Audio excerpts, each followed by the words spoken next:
नमस्कार साथियों, मैं प्रकाश कुमार सिंह। आज मैं बात करने जा रहा हूं आप सभी से कि भारत में बीजेपी सरकार को 9 साल पूरे हो गए और अब 10 साल में प्रवेश कर गए और अगले साल आप सभी को मालूम है कि चुनाव भी आ रहे हैं। मैं आप सभी को बताना चाहता हूं कि भारत के सभी राज्यों में राज्य की सीमाओं पर परिवहन अधिकारी द्वारा अवैध वसूली अपनी चरम सीमा पर है। पिछले कई वर्षों से संगठन के द्वारा आवाज़ें उठाई जा रही है। हर रोज़ ड्राइवरों की वीडियो सोशल मीडिया पे आती है, लेकिन मैं देख रहा हूं कि सरकार चुप्पी साधे हुए है। जहां भारत के प्रधानमंत्री माननीय नरेंद्र मोदी जी कहते हैं कि हम भ्रष्टाचार मुक्त भारत की बात कर रहे हैं, और मैं देख रहा हूं कि सबसे बड़ी उगाही का काम परिवहन अधिकारियों द्वारा किया जा रहा है। यह अवैध वसूली पहले के ज़माने में जो लोग कहते थे कि चंबल के लुटेरे, और आज परिवहन अधिकारी कदम कदम पर ये काम में लगे हुए हैं। और सबसे बड़ी बात ये है कि भारत में बड़ी बड़ी ट्रांसपोर्ट कंपनियां हैं, और मैं देख रहा हूं कि उनके द्वारा भी कहीं न कहीं आवाज़ें न उठाना, ये क्या दर्शाता है आप सभी जानते हैं। और सड़कों के ऊपर जो चल रहे हैं ड्राइवर, उन सभी को मालूम है कि अवैध वसूली कैसी हो रही है। एक गाड़ी, मध्य प्रदेश तो एक ऐसा राज्य है कि जहां आप अगर खाली गाड़ी भी लेके जाएंगे तो बिना 1500 रुपये दिए हुए आप मध्य प्रदेश के अंदर खाली गाड़ी भी किसी भी राज्य से आप नहीं जा सकते। और मैंने कई राज्य की सीमाओं पर परिवहन अधिकारी से इस विषय पर चर्चा की, और उनका कहना है कि मैं ये पैसे नहीं ले रहा हूँ, ये ऊपर तक अधिकारियों को पैसे जाते हैं। अब ऊपर तक अधिकारी एक एमवीआई लेता है, एमवीआई से ऊपर के अधिकारी एक आईपीएस ऑफिसर होते हैं, उससे आईएएस ऑफिसर होते हैं, उसके ऊपर परिवहन मंत्री होते हैं। नितिन गडकरी जी ने कहा खाना पूर्ति के लिए कई बार कि मैंने बॉर्डरों को बताया है, राज्य के परिवहन मंत्रियों को लिखा है, उसके सचिव को लिखा है, लेकिन उसके बावजूद भी ये बंद होने का नाम नहीं ले रहा है। और इसका मुख्य कारण क्या है? ट्रांसपोर्ट सेक्टर में जो है वो एकता नहीं है, एकता नहीं होना। क्यों?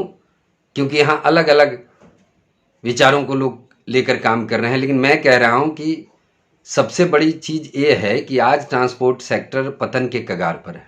आज जो एक दो गाड़ी रखने वाले हैं या गाड़ी चलाने वाले हैं, उनकी क्या स्थिति है भारत में, आप सभी से छुपा नहीं, ये आप सभी जानते हैं।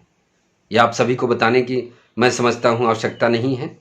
आज जो 5-7 साल पहले जो किराया था, आज वही किराए में गाड़ियां चल रही।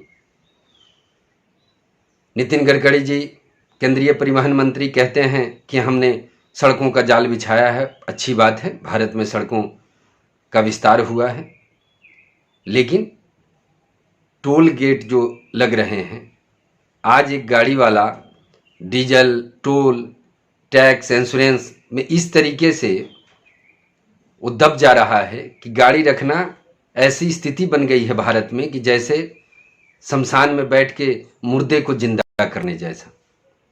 लेकिन मजाल है जो किसी की आवाज़ आए।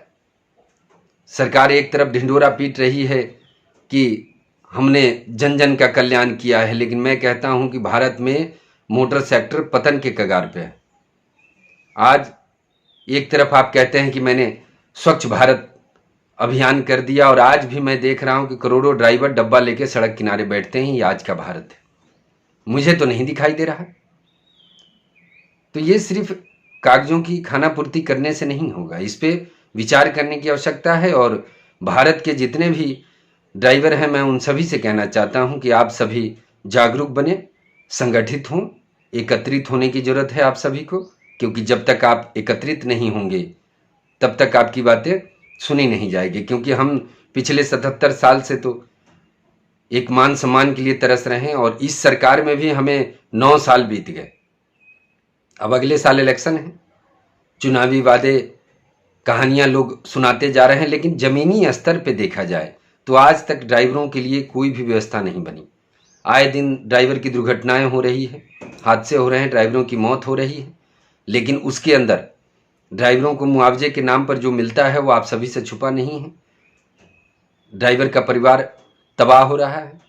सरकार के पास सालाना बजट जो आता है ट्रांसपोर्ट मिनिस्ट्री को, उसमें सारे विभागों को दिया जाता है। 2600 करोड़ तो सिर्फ सेफ्टी के लिए खर्च हो रहा है, लेकिन ड्राइवर जो दिन रात सड़कों पे चलते हैं 365 दिन, उन्हें क्या मिलता है? तो भारत में ड्राइवर राहत कोष की अति आवश्यकता है, लेकिन इसके बावजूद भी सरकार हमें नकार रही है। लेकिन मेरा मानना है कि अब भारत के ड्राइवर जाग चुके हैं अपने हक और अधिकार के लिए। अब ये लड़ाई लड़ी जाएगी और सरकार भी इन बातों को मानेगी। थोड़ा वक्त लगेगा क्योंकि हमारे पास समय कम है।